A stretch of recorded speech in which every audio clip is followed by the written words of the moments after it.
सभूमिं विश्वतो विद्वा अत्यतिष्ठत्तताङ्गुलं पुरुष एवेत पुंसत्वं यद्भूतं यच्च भव्यम् उदामृतत्वस्येषानः यदन्नेनादिगोपदि एतावानस्य महिमा अरोज्याया पुष्टपूर्णः पादोऽस्य विश्वाभूतानि कृपादशामृतन्ति कृपाभूद्वौधै पुरुषः पादोऽस्यैवापुनः ततो विश्वं जक्रामद् शासनानसने अभि तस्मात् विराडजायत विराजो अधिपूरुषः सजातो अत्यरिच्यः तस्मात् भूमिमतो पुरुषः यत्पुरुषेण हविषा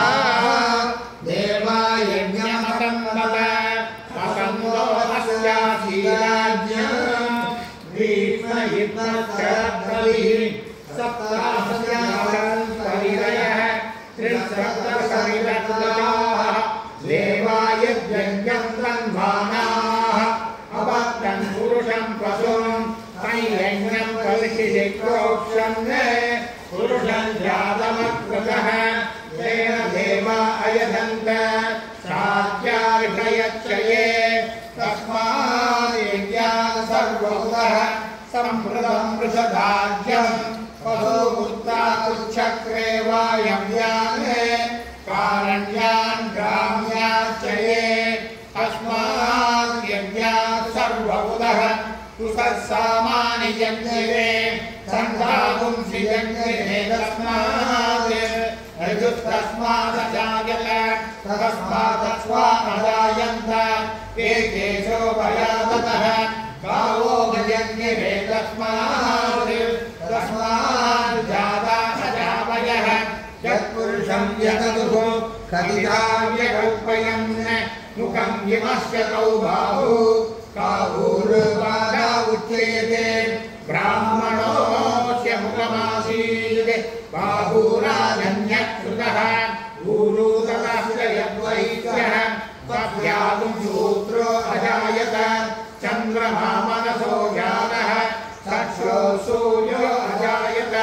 मुखादिन्द्रश्चाग्निश्च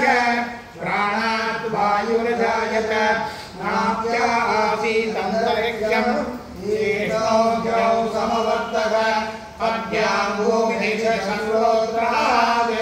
तदा लोकागम् अकल्पयन् वेदाहमेकं पुरुषं मतान्तम् आदित्यवन्तं तमसस्तु पारे सर्वाणि रूपाणि विचित्य वीरः नामानि कृत्वा विवदन्यदास्ते दादा पुरस्ताद्यमुदा चकार चक्रप्रविद्वान् प्रतिशतसहस्रः तमेवं विद्वान् अमृत इव भवति नान्यपन्था अयनाय विद्यते यज्ञेन यज्ञमयजन्त देवाः तानि कर्माणि प्रथमान्यासन् ते गणागं महिमानः सशब्दे तत्र पूर्वे साध्यासं देवाः अद्यस्त्वं भूतपृथिव्यैरसाः च विश्वकर्मणः समवर्तदादि तस्य त्वष्टाविदगद्रूपमेति तत्पुरुषस्य विश्वमाज्ञानमग्रे वेदाहमेनं पुरुषं महान्तम् आदित्यवर्णं तमसः परस्तात् तमेवं विद्वान् अमृत इव भवति नान्यपन्था विद्यते गणाय प्रजापतिश्चरति गर्भे अन्धः अजायमानो बहुधा विजायते तस्य तीरावयजानन्ति योनिः मरीचीनां पदमिच्छन्ति वेदसः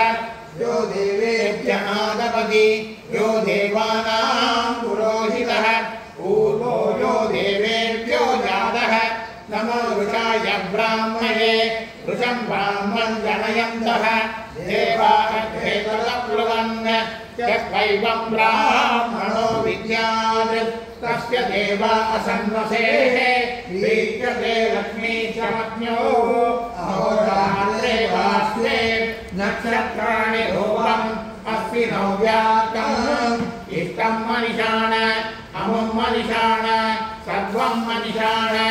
सहस्रशीर्षं देवं विश्वाक्षं विश्वसम्भुवं विश्वं नारायणं देवं परमं प्रभुं विश्वतत्परमं नित्यं विश्वं नारायणं हरिं विश्वमेवेदं पुरुषस्तद्विश्वमुपजीवति परिं विश्वस्यात्मेश्वरं शाश्वतं शिवमच्युतं नारायणं महाज्ञेयं स्वात्मानं परायणं नारायणपरब्रह्मतत्त्वं नारायणपरः नारायणपरो योगिरात्मा नारायणपरः यच्च किञ्चिद्दयस्मिन् दृश्यते श्रूयते विवा अन्तर्बहिस्तत्सर्वं व्याप्य नारायणस्थितः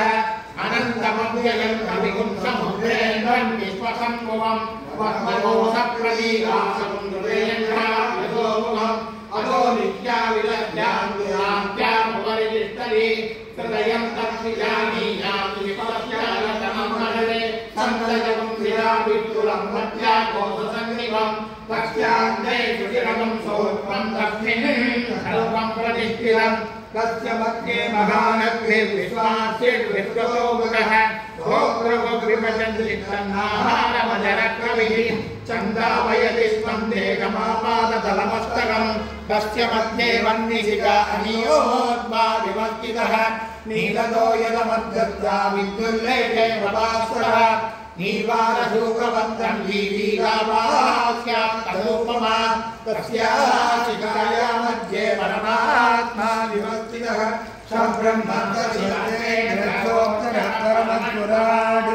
सुलभं सत्यं परं ब्रह्मपुरुषं कृष्णविन्दनं ऊर्ध्वरेकं विरूपाख्यं विश्वरूपाय वै नमः ॐ नारायणाय विद्महे वासुदेवाय धीमहि तन्नो विष्णुः प्रचोदयात् ॐ नारायणाय विद्महे वासुदेवाय धीमहि तन्नो विष्णुः प्रचोदयात्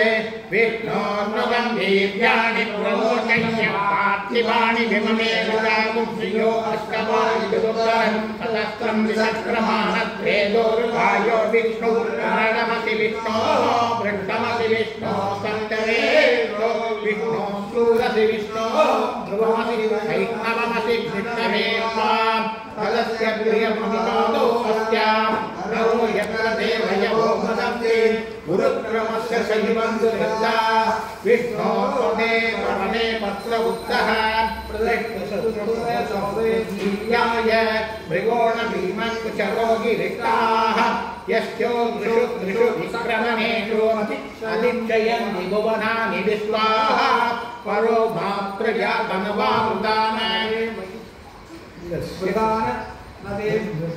नृत्तमनुवर्ष्णुवन्ति उपेते विस्तरदसि पृथिव्या विष्णो देवत्वं परमस्य वित्से विचक्रमे पृथिवीमेषयेदां क्षेत्राय विष्णुर्मन्त्रे तदस्यन् प्रवासो अस्य कीरयोजनासः उरुक्षितकं सुजनिमाशकार कृष्णेव पृथिवीमेषयेदां विचक्रमे तदस्सम्मयित्वा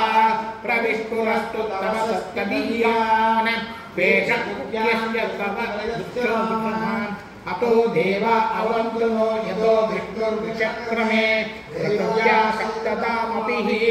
इदं विष्णुर्विचक्रमे त्रेधा निददे बलं समूढमस्य बाहुं सुरे त्रीणि बता विचक्रमे विष्णुर्गोवादाभ्यः तदो धर्माणि धारयन् विष्णो धर्माणि पश्यत यदो व्रतानि वस्पते इन्द्रस्य युध्यस्य तद्विष्णो परमं पदकं सदा पश्यन्ति सूरयः तिरीवसुरातदं तद्विप्रासो विपन्यो जाग्रवाकुं सत्समिन्दते विष्णोर्यपरमं हिरण्यवर्णां हरिणीं स्वर्णरजतस्रजां सर्वां हिरण्मयीं लक्ष्मीं जातवेदो महावः तां महावगजातवेदो लक्ष्मीं महाकामिनीं यस्यां हिरण्यं विन्देयं तामस्त्वं पुरुषाहरम् अश्वपूर्वां रथमध्यामहिनालप्रबोधिनीं श्रियं देवीमुपक्वये श्रीमां देवीमुषतां तां सोऽस्मितां हिरण्यप्राकारां भात्रां ज्वलन्तीं तृप्तां कल्पयन्तीं तत्मे स्थितां तत्त्ववर्धां तामिमोपक्वये प्रियम् चन्द्रां प्रभासां यतः ज्वलन्ते प्रियं लोके देव दुष्टावतारां तां वक्तिने दीर्घमहं प्रवक्ते अलक्ष्मीर्णे मुख्यतां त्वां वृणे आदित्यवर्णे नमसो विजातो वनस्पति प्रवक्षोकशिल्पः तस्य भाग्यभाग्यभाग्यलक्ष्मीः उभयतुमां देवजलगिरिशमणिना सह राहुर्भूतोऽस्मि रात्रेऽस्मिन् कीर्तिं ददातु मे शुक्तिभासालक्ष्मीर्नाशयाम्यहम् अभूतिवसनं चन्द्रभगवान् निर्मृतमेर्मुहरात् कण्ठद्वारादस्यामि च पुष्टां कलीशिनी ईश्वरीं सर्वभूतानां स्वामि भोमत्वये प्रियम् मनसक्ता महाभूतिं वादः सत्यमसीमहि पशूनां लोकमन्यस्य यथां जलः तत्समेन कृता भूता वैशं वहकत्तमः प्रियं मातरमे गुणे मातरं तत्त्वमालिनीम् आभस्त्रिदं सुशिक्तानि शिक्रीतवसमे गृहे निशदेवी मातरं प्रियं वासयमे गृहे आस्त्रां व्यक्तिं पिङ्गलां तत्त्वमालिनीम् चन्द्रां हिरण्मयीं लक्ष्मीं जातवेदो महावः पुष्करणीं पुष्टिं मालिनीं पूजां हिरण्मयीं लक्ष्मीं जातवेदो महावः तां महावगजातवेदो लक्ष्मीं महावगामिनीं यस्यां तिरञ्जं प्रभूतं गावो दास्योत्पां विधेयं प्रियतामहं पद्मप्रिये पद्मिनि पद्मास्ते पद्मालये पद्मदलाय दाक्षी